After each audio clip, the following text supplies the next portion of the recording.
Welcome to the Marriage Steps podcast, where developing a long-lasting, happy relationship is the status symbol to achieve, and following my 6 marriage steps is a path to help get you there. I'm your host, Dr. Wyatt Fisher, a licensed psychologist specializing in marriage counseling.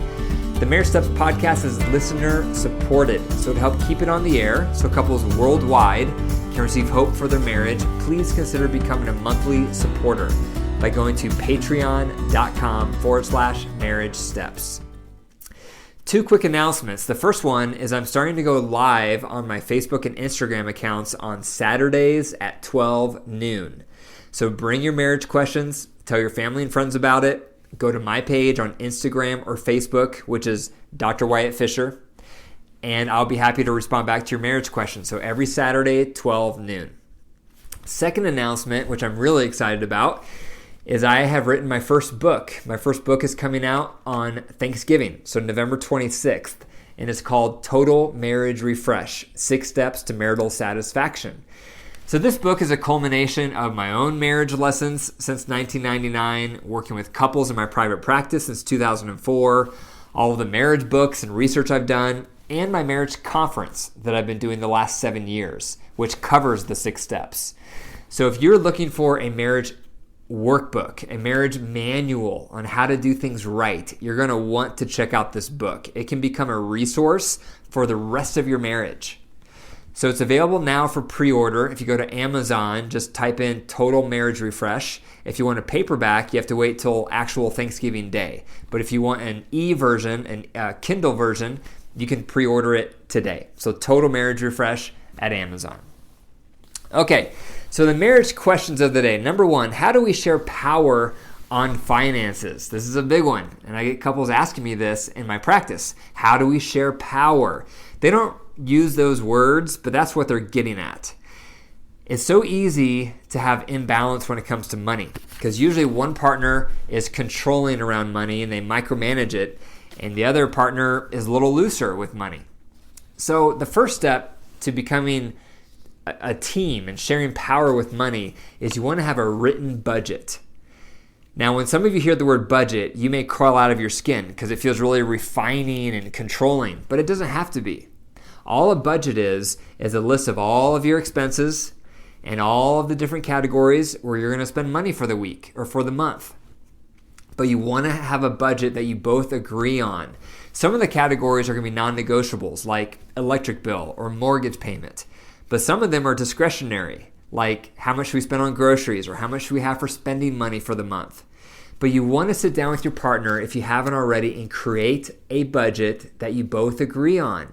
And you're going to have to negotiate some of those discretionary categories because it's not going to be how you want it. It's not going to be how your partner wants it, but you have to meet in the middle. So that's enormous, having a budget. And then second, you want to do the bills and review the budget regularly together. Whether it's once a week, once a month, you want to have a financial meeting with your partner to touch base, look at your financial goals, see where you're off, see where you're on. Those types of behaviors, having a written budget and having regular financial meetings, are 2 steps to creating shared power with finances, because you both want to have a voice. You both want to feel like your preference financially is honored in the marriage. Number 2, how do we know if we are compatible? This is a big question that comes up when couples are struggling and one of them is thinking about divorce. Because normally when we're that far down in our marriage, we start reassessing and we start thinking maybe we're just not compatible. Maybe this just isn't going to work. And then that in and of itself becomes a reason to step further away from your partner because you conclude we're just not compatible. But there's a great quote that I love, which says, a happy marriage is not about how compatible you are, but about how you deal with incompatibility. So let me say that again. A happy marriage does not depend so much on how compatible you are, but how you deal with incompatibility. So all couples have areas of incompatibility, a lot of times big areas. Mine does. My wife and I are opposites in a lot of areas. And so you'll find that. So most couples have areas where they're completely different and that's okay. What matters is how you deal with the incompatibilities. Are you sharing power in those areas? Are you trying to negotiate compromises? Are you respecting the differences? Are you trying to meet in the middle? That attitude is what's most important. So it's not how compatible you are, but how you deal with incompatibilities. Third question, how do we become a unified front as parents? This is a big one, and this divides couples all the time. Because we're so different, partner A may be strict, partner B may be lenient. Then when you have a child, you can't agree on how to discipline the child. One parent thinks the child needs no consequences. The other parent thinks the child needs 10 consequences. What do? The first thing you do is stop responding to your child before you're in agreement with your partner. So don't tell your child what you're going to do, what the consequences are going to be or not going to be, or even the answer to some of their requests until you consult with your partner first. Then you get with your partner behind closed doors, and then you talk about what you think on the topic that's at hand with your child. You're going to have different perspectives. You're going to think different things should happen. And that's where you start to share power. You need to negotiate. You need to try to meet in the middle because both of you are not going to get 100% of what you want. You have to try to step toward your partner, which means giving up a little bit of what you want while they give up a little bit of what they want, so you meet in the middle. And once you agree on that compromise, now you're a unified front. And then you go back to your teenager or your child and present to them the answer. You tell them what the answer is. So that's how you become a unified front. You don't respond to your child's request or your teenager's request. You meet with your partner behind closed doors, reach a compromise, and then you come back and present that to your kids. Okay, so the message of the day, 5 variables to falling back in love. So the first variable that influences falling in love or falling back in love is the season of marriage you're in. So marriage goes through seasons. And just like our weather, the first season is summer. Things start out hot. So if you're just dating someone and you're just getting to know that person and everything is new and electric, you can fall in love very quickly. It can happen within a few weeks to a few months. That does not mean you should get married that fast. You should wait at least a year of dating someone before you consider getting married, because you need to really experience them and a lot of elements. You need to get to know their family. You need to wait until that new rush of love fades so you can see more clearly. But the beginning of relationships usually starts with summer. And so that's when couples fall in love really fast in the beginning of the relationship. After summer comes fall. And fall is usually after at least a year and a half of being together. Maybe you've moved in together, maybe you've gotten married, you've been together for a few years, and this is where you're still in love, but not as much. And maybe some resentment start creeping in. You start having some conflicts, and you're not meeting each other's needs as well. That's fall. And then if you don't handle fall well, you're going to go into winter. And winter is when your needs are definitely not being met. You don't feel in love. There's lots of conflicts. And this is where things are really, really hard. But for couples who dig in deeper and they get help, they can make it out of winter and go into spring. And spring is when the weather warms back up. The birds start to chirp. The warmth comes back in the air. This is where your needs start to be met again. This is where you start to fall back in love. But if you've been in marriage for a while and you've gone through fall and you've been in winter, it can take some time to fall back in love in spring. So it depends on how long you've been married, and it depends on how severe your winter has been. That can influence how long it will take to fall back in love in spring. The second thing that can influence falling back in love is resentments. How many resentments do you have, and how many of them are unresolved? Resentments will not allow you to fall back in love. It's incompatible. Speaking of incompatibility, you cannot fall in love with someone that you resent. And so a first step with couples I see in my practice is we tackle the resentments, because things are not going to get better until those are addressed. And that's where you want to use the reunite tool. and you want to use the compassion chart. Those are the top 2 tools that you can find on my website under marriage tools, and there's blog posts about them under my marriage blog if you go to drwyattfisher.com. So how much resentments you have, and if you've dealt with them and worked through them, that will influence how long it's going to take to fall back in love. The more resentments you have, the less you're working on them, the more they're just dormant, the longer it's going to take to fall back in love. The third thing that's going to influence how long it's going to take to fall back in love is your motivation. How much do you want things to get better? How much are you willing to do whatever it takes to improve your marriage?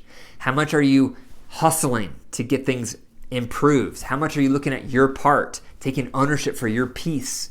How much are you investing in your relationship? That all comes from motivation. If you're not very motivated to improve your marriage, guess what? It's going to take a long time to fall back in love. In contrast, if you're highly motivated to fall back in love because you want to get to that good place, you're going to fall in love faster. You're going to do whatever it takes. You're going to be more action-oriented, and you will fall in love quicker. The fourth thing that influences how quickly you will fall in love or fall back in love is how much support you have. So if you're in winter, there's almost no way you're going to make it out on your own. You're going to need some help because we can't be marriage experts to our own marriage. I've tried this. My own marriage has been in winter before, and I thought I could be our marriage counselor because that's what I do. But it didn't take me very long to realize I can't be our marriage counselor. I'm not objective, first of all, because I'm in it. And my wife doesn't see me as a marriage counselor. See, she sees me as her partner with strengths and weaknesses. So if you're in winter and you want to fall back in love, you need support. And support can come in the form of books. You can try my book, The Total Marriage Refresh. It can come in the form of podcasts like this one. It can come in the form of retreats like mine. Some of you have been to my retreat, Total Marriage Refresh Retreat. But a lot of times it comes from marriage counseling, because marriage counseling allows you to really work through those resentments and really flush them out and really understand where your partner was coming from and really try to discuss all the elements and all the angles of all the things that got you there. So a lot of times marriage counseling is required to unearth all those resentments and work through them thoroughly so you can start falling in love again. So your level of support is going to influence how quickly you fall back in love. The more support you have, the faster you'll get there. The fifth element that will influence how quickly you fall in love is if you're following the love buckets. For those of you who don't know, the love buckets is a huge thing I teach on. What it says is that we each have a love bucket inside of ourselves, and our partner is a faucet. And in the beginning, they're pouring water into our love bucket full speed. They're doing all the right things, they're saying the right things, and our love bucket's getting fuller and fuller and fuller until finally it's filled. That's when you fall in love. But what happens is when we're together with someone for a long time, over a period of time, unintentionally or intentionally, they turn down that faucet. Our partner turns down the faucet. So now there's just a drip of water going into our bucket. And then simultaneously, they start doing things we don't like. And that creates a hole in the bottom of the bucket. So water starts draining out. And before long, our full bucket gets lower and lower and lower until it's dry. And that's when you fall out of love. So to fall back in love, you got to do what you did in the beginning. You have to start filling up your partner's love bucket again, which begins with understanding the top 3 things they need to feel loved and satisfied. You have to find out what that is, and you have to start doing it. And then you have to find out the top 3 things that you do that they don't like. That's the drainers. You have to stop the drainers. And so if you simultaneously start filling up your partner's love bucket while you also stop doing the drainers, if you do that long enough, you become irresistible. And that will make your partner fall back in love with you. So those are 5 variables that can influence how long it takes to fall back in love. Number 1, the seasons of marriage. It depends on what season you're in. Number 2, resentments, how many resentments you have and how much you're working through them constructively. 3rd is your motivation. How motivated are you to improve things? 4 is your level of support. The more support you have, the faster progress you'll make. And 5 is love buckets. How much are you filling up your love buckets? Your partner's love bucket, how much are they filling up yours? Thank you for listening to the Marriage Steps podcast. If you enjoyed the episode, please leave a review. Click the 5 stars wherever you listen to podcasts. The more reviews I get, the higher the podcast will appear on search results so more couples can find it. For more marriage resources, go to my website, drwyattfisher.com. And if this podcast has helped your marriage, I would love to hear from you and interview you so you can be on the podcast, because your story will inspire countless others. So please email me if that's you. It's info@drwyattfisher.com. And remember, your marriage is alive. So if you care for it, nurture it, and nourish it, guess what? It grows. But if you deprive it and neglect it, it will wilt and die. The choice is up to you. Take care.